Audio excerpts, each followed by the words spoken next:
Boa noite mais uma vez. Abra sua Bíblia em Gálatas, capítulo 5. Gálatas, capítulo 5.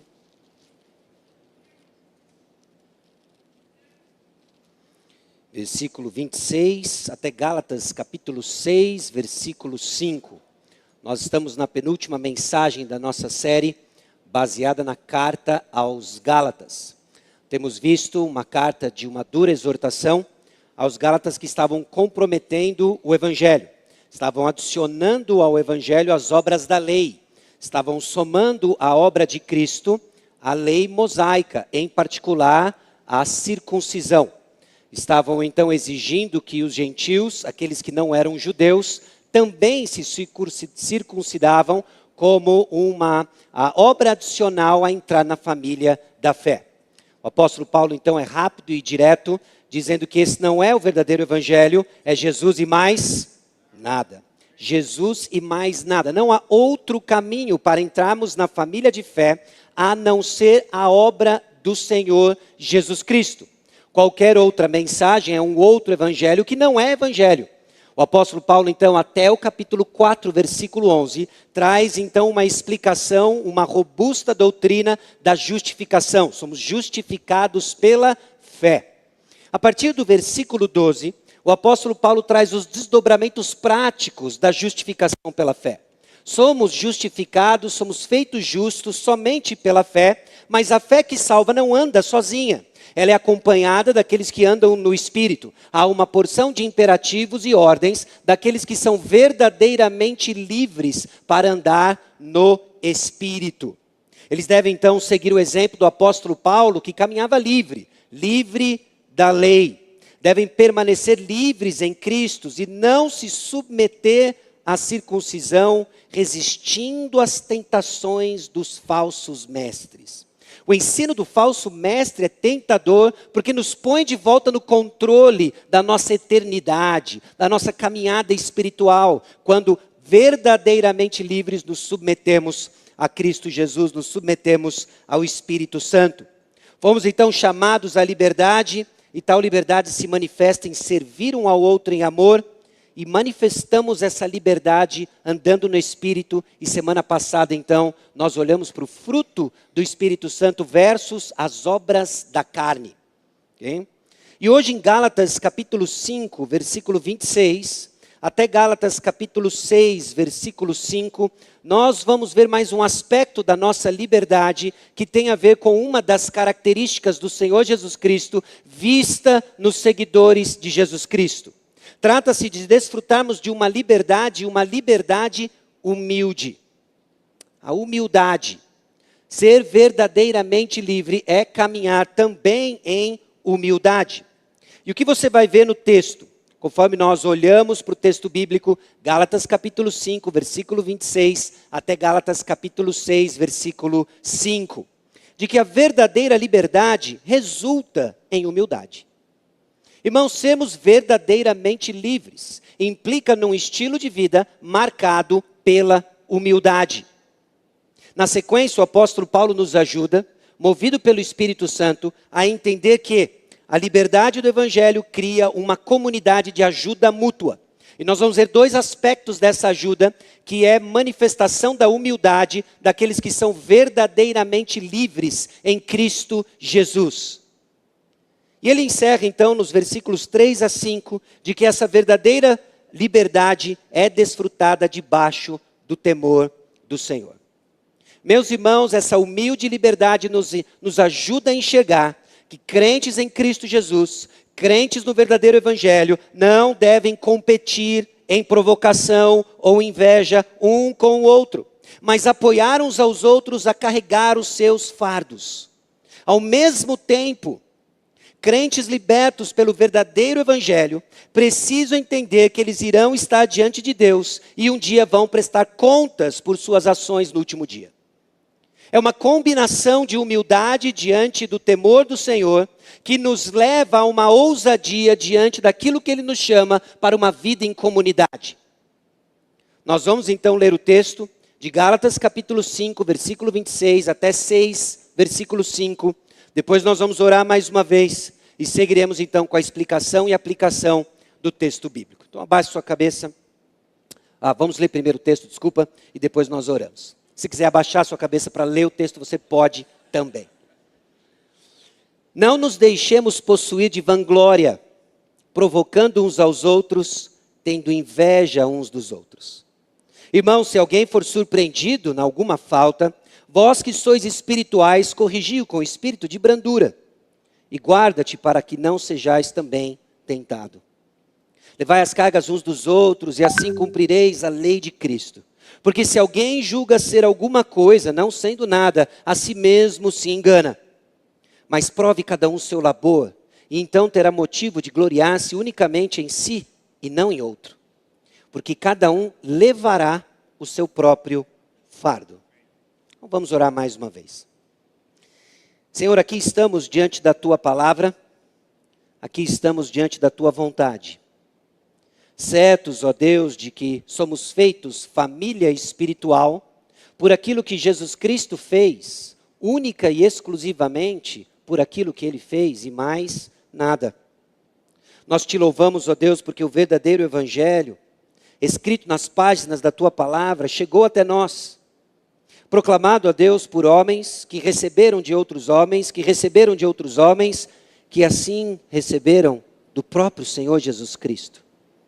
É na confiança, ó Deus, de que quando a Bíblia está aberta, é o Senhor falando conosco, que nós agora nos voltamos para entender mais aspectos do que significa vivemos em comunidade, do que significa, ó Deus, vivemos em liberdade, expressa em humildade, não num sentimento de vanglória, não provocando, desafiando uns aos outros, não inveja, querendo o que é do outro, mas sim levando o fardo um do outro, até o dia final. É no nome precioso de Jesus, então, que nós oramos. Amém. Meus irmãos, a verdadeira liberdade em Cristo é vista em humildade. Manifesta em relacionamentos saudáveis e direcionada pela responsabilidade diante de Deus. Existem uma série de estereótipos sobre liberdade e nós temos combatido à luz do livro de Gálatas a cada um desses estereótipos. Aqui está mais um, de que aquele que é verdadeiramente livre é senhor do seu destino, é cheio de si e toma decisões pensando somente em si mesmo. Essa é a escravidão do seu próprio orgulho. A liberdade que o Evangelho nos dá, ela é manifesta em humildade, e essa humildade tem um papel significativo na vida em comunidade. Essa verdadeira liberdade nos leva a entender aspectos de uma vida em comunidade. Porque cristãos verdadeiramente livres formam uma comunidade de cuidado mútuo no exercício de sua liberdade, marcada por humildade, amor e temor. Nós somos uma comunidade de cuidado. Nós somos uma comunidade cuidada pelo Supremo Pastor Jesus Cristo, e Ele usa diversos relacionamentos e funções dentro do corpo para que cada membro do corpo de Cristo, cada ovelha do rebanho do Senhor Jesus Cristo, seja devidamente cuidada. E parte desse aspecto é o cuidado mútuo que essa comunidade, forjada pela liberdade que o Evangelho nos dá, é criada. Vamos então para Gálatas, capítulo 5, versículo 26. Meus irmãos, a verdadeira liberdade resulta em humildade, isto é, não ser controlado pelo orgulho. Não nos deixemos possuir de vanglória. Meus irmãos, uma vida no Espírito, andando em submissão ao Espírito Santo, é uma vida agradável ao Senhor Jesus Cristo. Uma vida humilde e não cheia de si mesma ou arrogante. Uma vida que anda no Espírito, então, não é uma vida cheia de si mesma e arrogante, repleta de conceitos pessoais exagerados. Não deixemos de possuir de vanglória. Essa ideia de vanglória é alguém soberbo, é alguém altivo, repleto de conceitos acerca de si mesmos, exagerados e descasados da realidade. É alguém que vive centrado em si mesmo. Essa não é uma vida que anda no Espírito. Essa não é uma vida verdadeiramente liberta pelo Evangelho. Essa vanglória, então, mostra que o centro da vida deixou de ser o Senhor e passou a ser a si mesmo. E isso vai ser a base para a construção de relacionamentos saudáveis. Onde você encontra um coração cheio de si mesmo, um coração repleto de vanglória, ali você encontra alguém divisivo e com problemas nos seus relacionamentos. É isso que o apóstolo Paulo está nos ajudando a enxergar, a verdadeira liberdade que o Evangelho nos dá para navegar numa boa, com a leveza que o Evangelho nos dá. Tim Keller diz que tanto a pessoa que se sente superior quanto a que se sente inferior estão absortas ou absorvidas, centradas em si mesmas. Porque por vezes nós achamos que o vanglorioso, o orgulhoso, é aquele apenas que é soberbo, que se considera superior a si mesmo. Quando na verdade a vanglória simplesmente aponta para alguém centrado em si mesmo, seja altivo ou numa autocomiseração exagerada. Porque ninguém olha para mim, porque ninguém faz isso para mim, porque ninguém isso para mim, e o centro ainda é mim. Ainda é mim. Essa é a vida repleta de vanglória. Essa é a vida de pensamentos centrados em si mesmo. Agora entenda, o Evangelho nos protege de ambos os extremos, nos ajudando a ter uma percepção acerca de si mesmo, ajustado pela obra de Cristo Jesus. O Evangelho nos protege porque a palavra última não é o que eu penso de mim mesmo. A palavra última não é o que pensam de mim. A palavra última sobre quem você é não é o que pensam sobre você ou o que você pensa sobre si mesmo. A palavra última é o que Jesus Cristo diz sobre você. E isso nos coloca no devido lugar para andar de forma humilde, ainda que essa humildade precise ser expressa com coragem, que é onde nós vamos depois para Gálatas capítulo 6, versículo 1. Então o que os outros pensam de você não é o que lhe define, é a aprovação de Jesus, não dos outros. É a aprovação de Jesus que é a sua justiça, sua identidade, seu valor. Percebe para onde o apóstolo Paulo está levando as aplicações simplesmente no entendimento de que o Evangelho é Jesus e mais nada. Quando se trata do que eu faço, eu busco a aprovação das pessoas. Quando se trata do que eu deixo de fazer, eu me torno dependente do que as pessoas pensam. Mas quando se trata do que Cristo fez, é Jesus e mais nada. Isso não deve levar você então à postura, eu não ligo para mais ninguém e não escuto mais ninguém. Porque nós vamos ver de que a lei de Cristo então é cumprida na manifestação do amor uns aos outros. Nessa comunidade de cuidado mútuo. De que seguro então no que Cristo fez por mim, agora liberto então dos meus pensamentos centrados em mim mesmo, eu sou capaz então de viver nessa comunidade seguindo as minhas responsabilidades de cuidado. Tanto no levar a carga uns dos outros, quanto na proteção e correção um dos outros. Essa vanglória, então, agora no versículo 26, ela é descrita em como ela se manifesta na prática, na destruição dos nossos relacionamentos. Vanglória, então, se manifesta com provocações. A ideia aqui é de desafio, de combate. Constantemente vivendo numa competição. Alguém cheio de si mesmo faz questão de vencer discussões, faz questão de vencer argumentos. Alguém centrado em Cristo Jesus é liberto de uma aprovação, de vencer argumentos.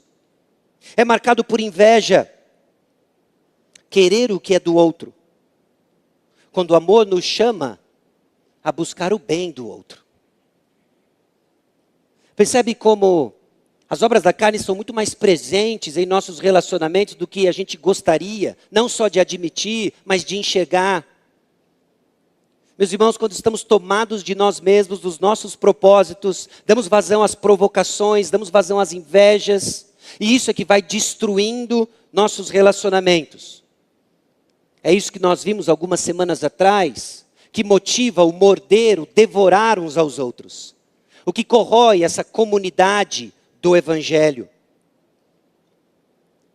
Às vezes nós nos provocamos, nutrindo pensamentos do tipo, eu nunca faria o que essa pessoa fez. Isso é inadmissível. Ficamos então na defensiva.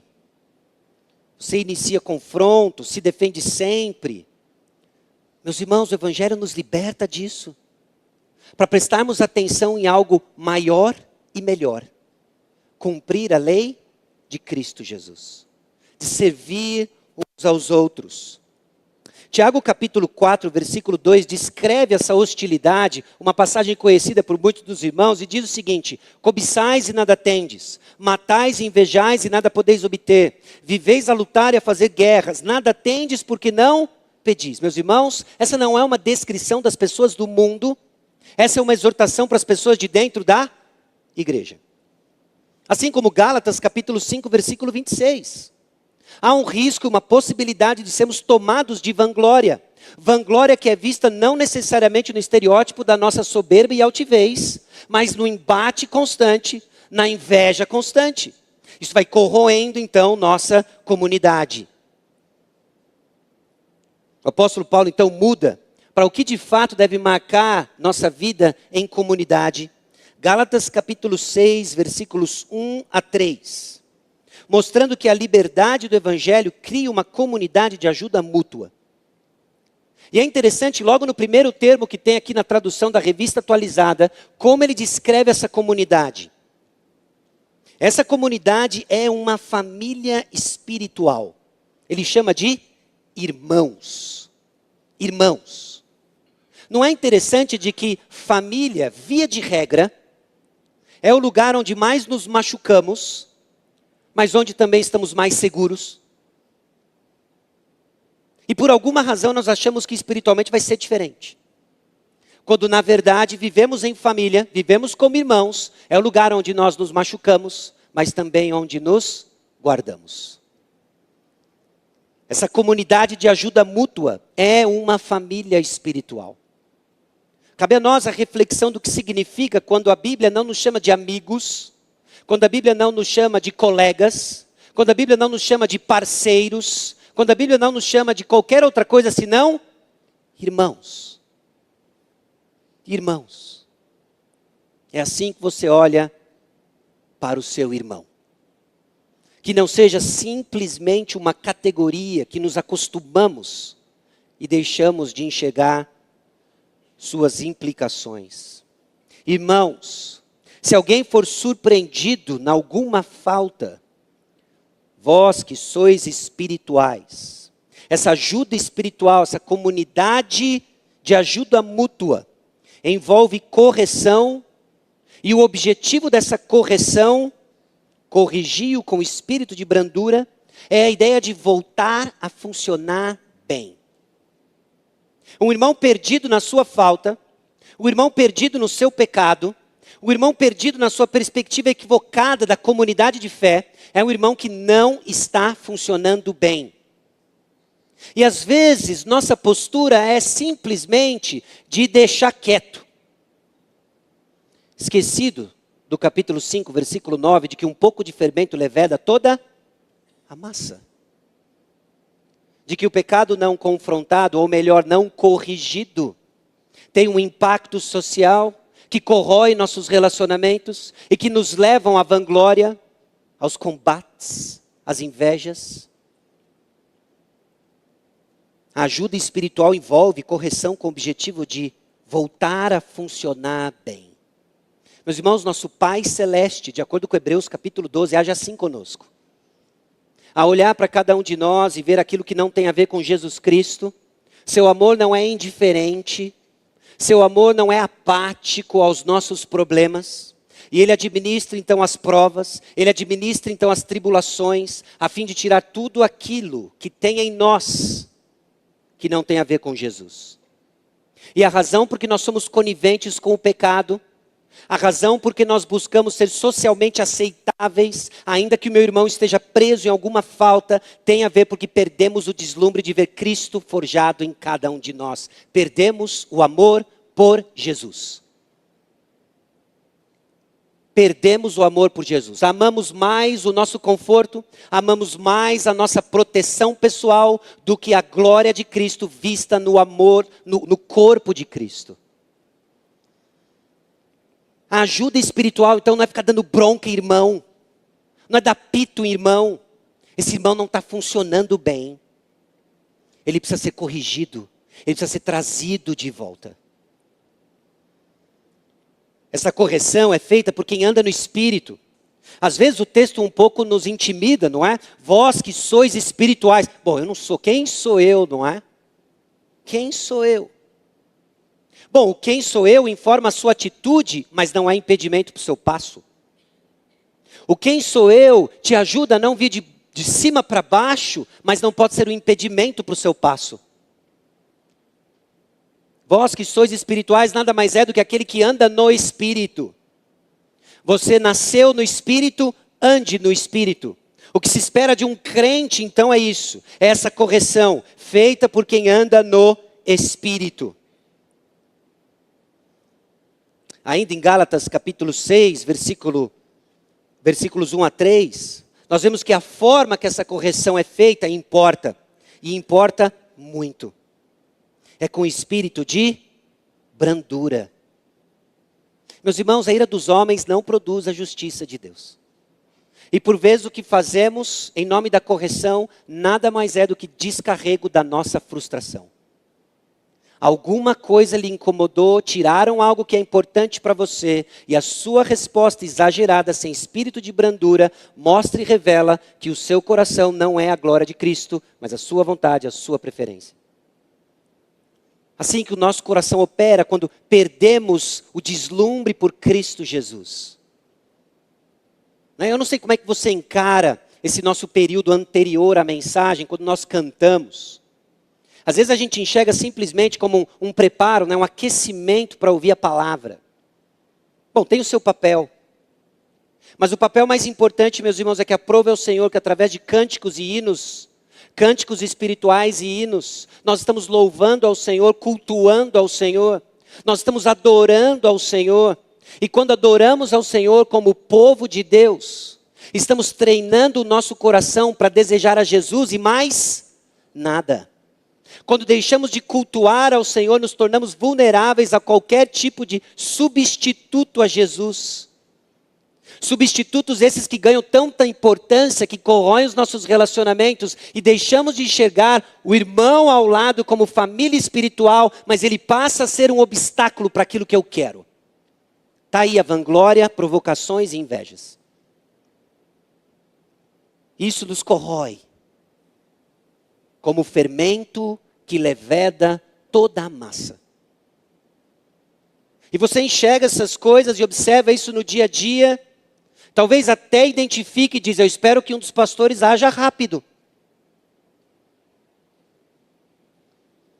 E esquecemos que o próprio nome disciplina eclesiástica carrega a responsabilidade de cada um de nós. Vós que sois espirituais, não vós que sois pastorais.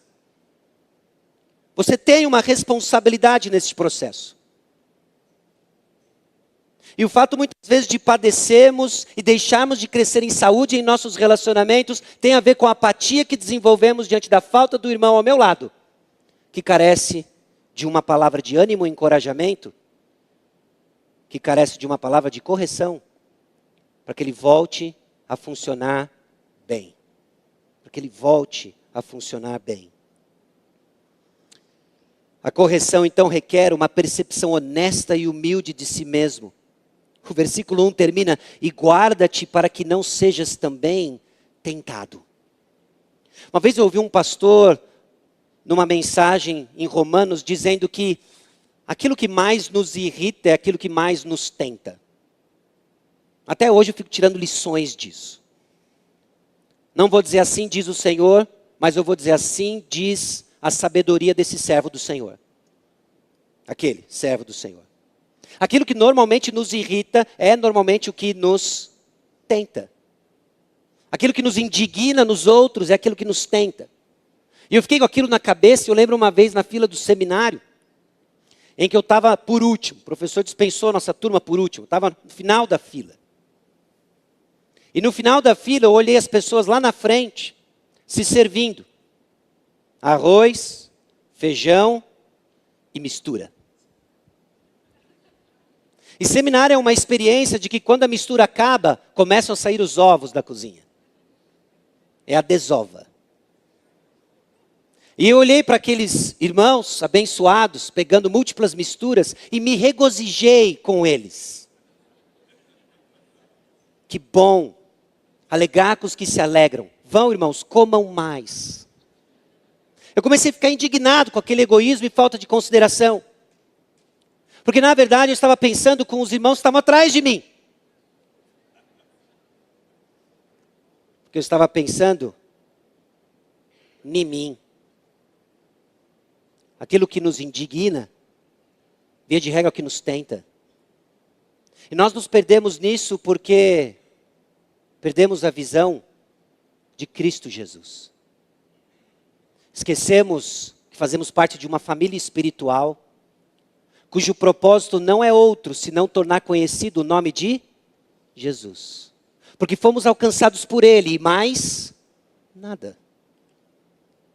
Então requer uma percepção honesta, entendendo de que quando eu me aproximo do irmão, eu também sou tentado pelas mesmas coisas.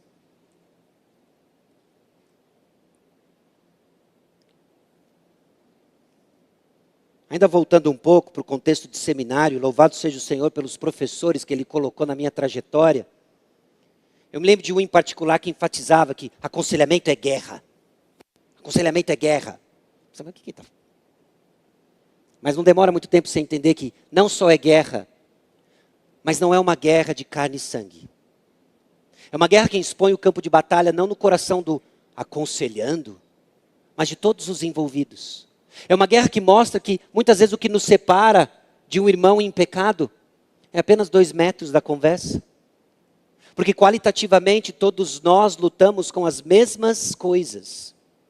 E Deus tem essa maneira de ligar relacionamentos e colocar irmãos próximos a cada um de nós, em que se trata de uma oportunidade não só de amá-los e corrigi-los, mas também de sermos exortados sobre a mesmíssima coisa. De mesma qualidade, mas diferente quantidade. Diferente quantidade. De que quando Jesus aplica a lei ao coração, meus irmãos, nós conseguimos nos identificar com qualquer mazela do coração humano, porque volta para a concupiscência da carne, dos olhos e soberba da vida.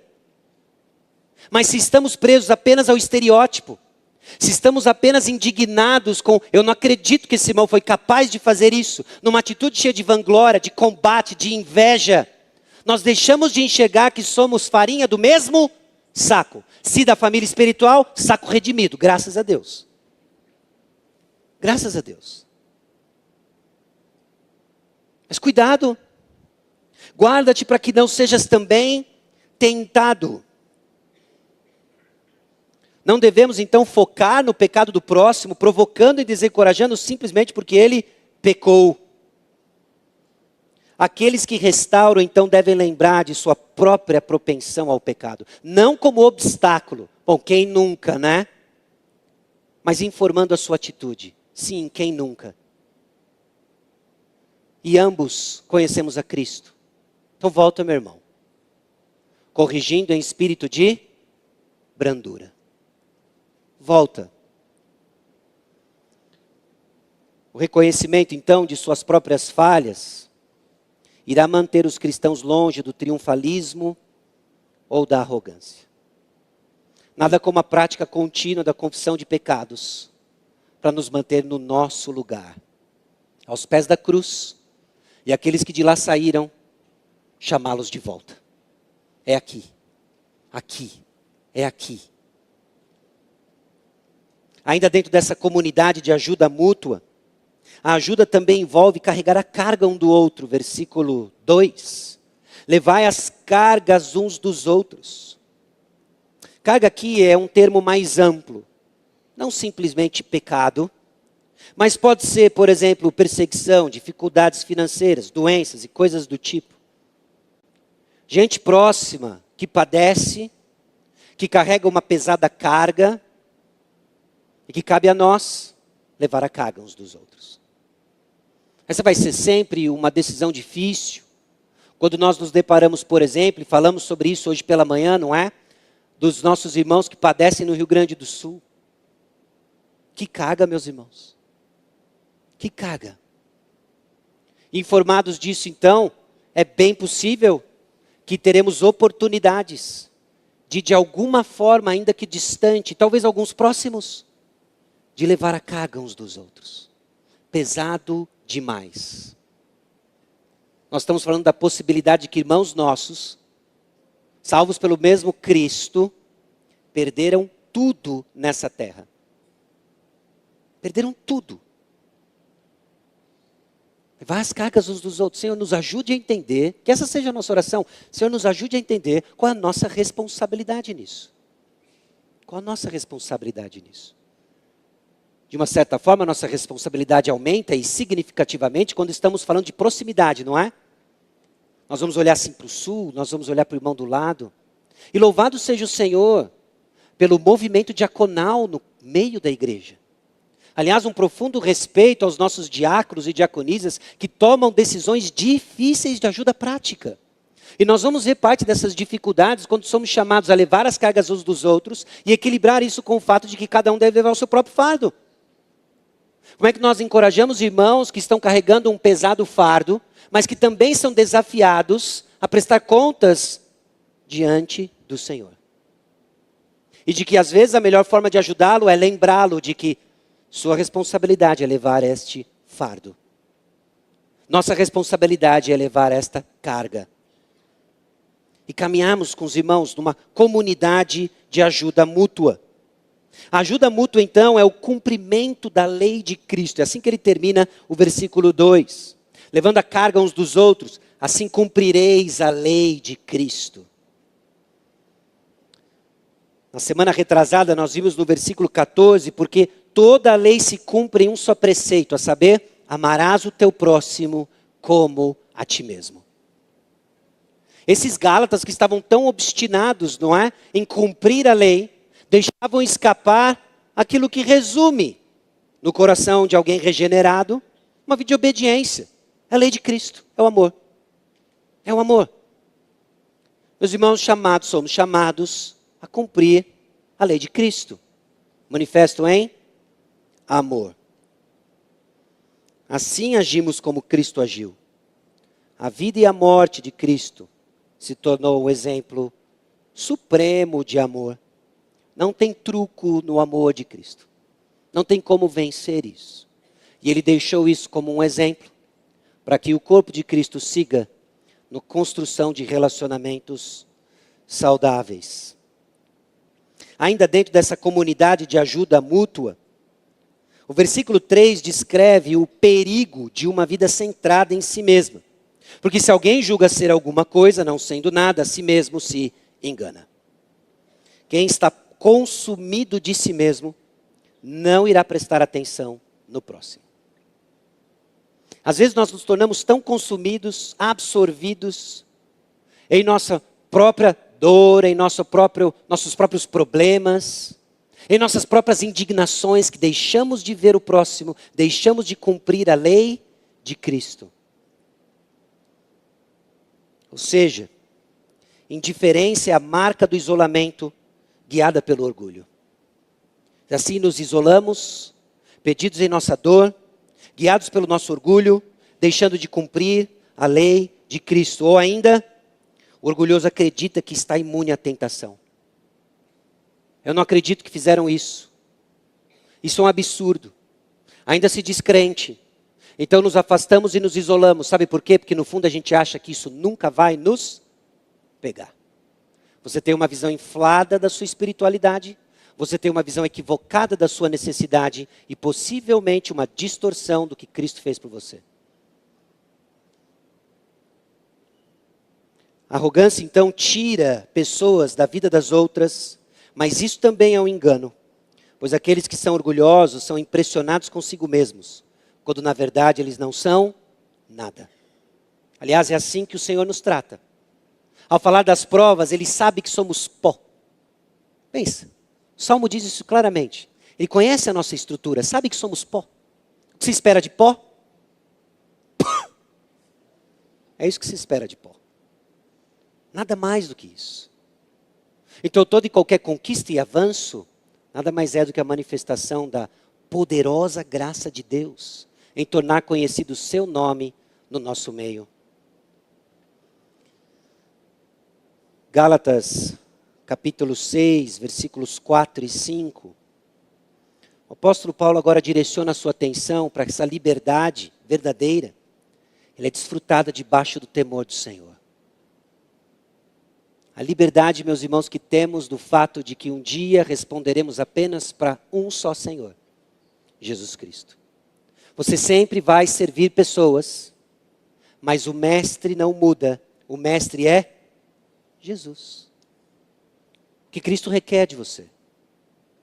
Sirva pessoas e lembre-se, o que Cristo requer de você.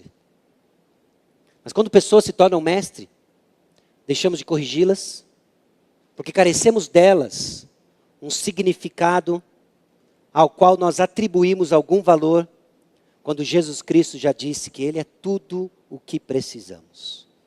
Ele é tudo o que precisamos. Cristãos, então, são responsáveis diante de Deus por suas próprias vidas. Mas prove cada um seu labor, e então terá motivo de gloriar-se unicamente em si, e não em outro. Porque cada um levará o seu próprio fardo. Prove sim o seu labor. E o fato de gloriarmos aqui não tem a ver com uma negação do que ele acabou de dizer, mas tem a ver com o fato de que nos gloriaremos um dia, quando nossas obras forem reveladas e testadas e aprovadas diante do Senhor. 2 Coríntios capítulo 5, versículo 10 diz o seguinte: porque importa que todos nós compareçamos perante o tribunal de Cristo, para que cada um receba segundo o bem ou o mal que tiver feito por meio do corpo. Só você, somente você, irá responder diante do Senhor pelo bem ou mal que tiver feito por meio do corpo. Não há condenação para os que estão em Cristo Jesus.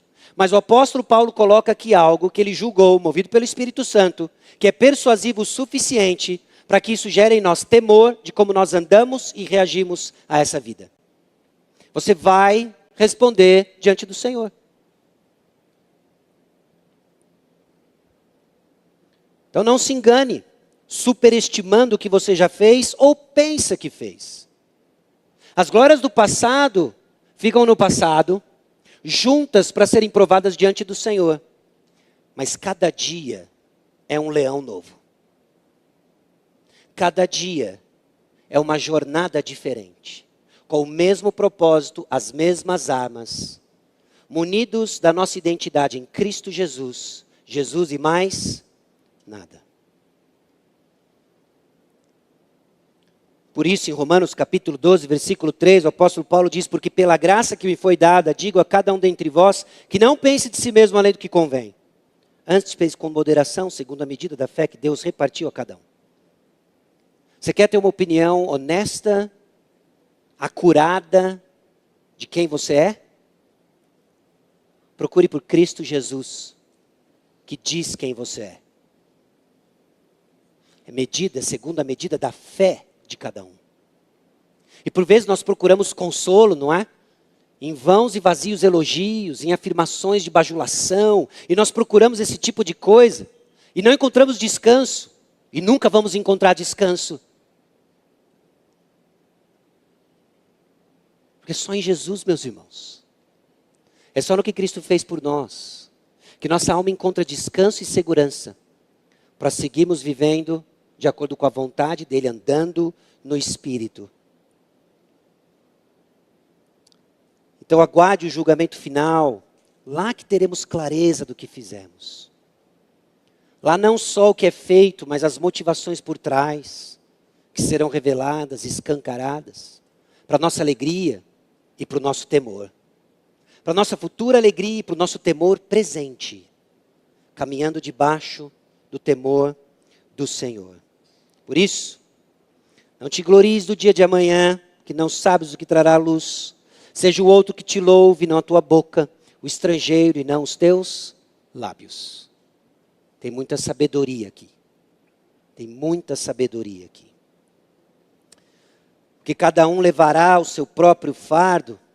Lembre-se, cristãos devem apoiar um ao outro nas coisas do dia a dia e na certeza de que você irá responder somente pelo que você fez ou deixou de fazer. Ao mesmo tempo, lembre-se que um dia irão estar sozinhos diante do Senhor. Na certeza de que é Jesus quem nos permitirá entrar na presença do Senhor. Glória a Deus por isso. Mas um dia, só você vai prestar contas pelo que você fez ou deixou de fazer. Meus irmãos, Jesus e mais nada não é desculpa para fazermos o que quisermos, mas é o combustível para fazer aquilo que Deus quer que façamos. Na certeza de que Ele é o nosso Salvador, o nosso Redentor. Agora sigamos o exemplo do apóstolo Paulo, vivendo verdadeiramente livre. Não nos submetendo mais às obrigações da lei, como de alguma forma um meio para conquistar favor diante de Deus. Atentos então a uma vida submissa a Cristo Jesus. Na certeza então de que andando submisso ao Espírito Santo, desenvolveremos o fruto do Espírito Santo. Vivendo em comunidade, não marcados por vanglória, as nossas percepções exageradas de nós mesmos, manifestem provocações e inveja, mas olhando o próximo, a dor do próximo, levando a carga uns dos outros. E pode ser que essa dor seja marcada pelo espinho do pecado, corrige-o, para que ele volte a funcionar bem. Leve as cargas uns dos outros, alguns estão passando por intensas provações, está difícil. Chegue junto, encoraje. Você que é espiritual, você que anda no Espírito. A verdadeira liberdade em Cristo é vista então em humildade, manifesta em relacionamentos saudáveis e direcionada pela responsabilidade diante de Deus. Você acredita que precisa ajudar um irmão com um pecado evidente?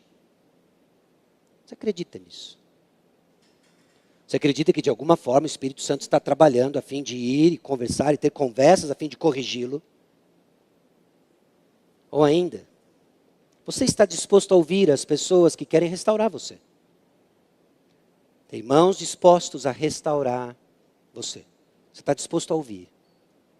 A palavra de Deus nos diz que o sábio ouve a instrução e ama quem o instrui. Ouve a repreensão e ama quem o repreende. Esse é o caminho da santificação. Deus lhe livrou para caminhar humilde e levemente até o dia final. E até lá, carregando o fardo do irmão, cumprindo a lei de Cristo e verdadeiramente livre. A vida é difícil. Jesus antecipou: no mundo tereis aflições. Mas ele não disse só isso. Mas tem de bom ânimo, eu venci o mundo. E você acha que isso é um triunfalismo de que nenhum mal lhe atingirá? Não. Ele venceu o mundo para que você corrija o seu irmão, para que você anime o seu irmão, para que você seja corrigido pelo seu irmão, você seja animado pelo seu irmão. E assim nós desfrutamos da vitória que Jesus garantiu como comunidade de fé. Amém? Baixe sua cabeça, feche seus olhos. Vamos orar. Senhor nosso Deus e Pai, nós chegamos diante do Senhor, gratos a Deus pela obra de Cristo Jesus. Grato a Deus pela suficiente obra de Cristo Jesus, que nos liberta do pecado para vivermos verdadeiramente livres. Liberdade que é vista em humildade. Humildade que constrói e edifica uma comunidade de ajuda mútua, tanto na correção, quanto a Deus em carregar os fardos uns dos outros. Então continue, ó Deus, a edificar a tua igreja. Não somos o que um dia deveremos ser, mas temos a certeza que um dia seremos. E até lá, que o Senhor continue conduzindo o teu povo para a honra e glória do teu nome. Em nome de Jesus. Amém.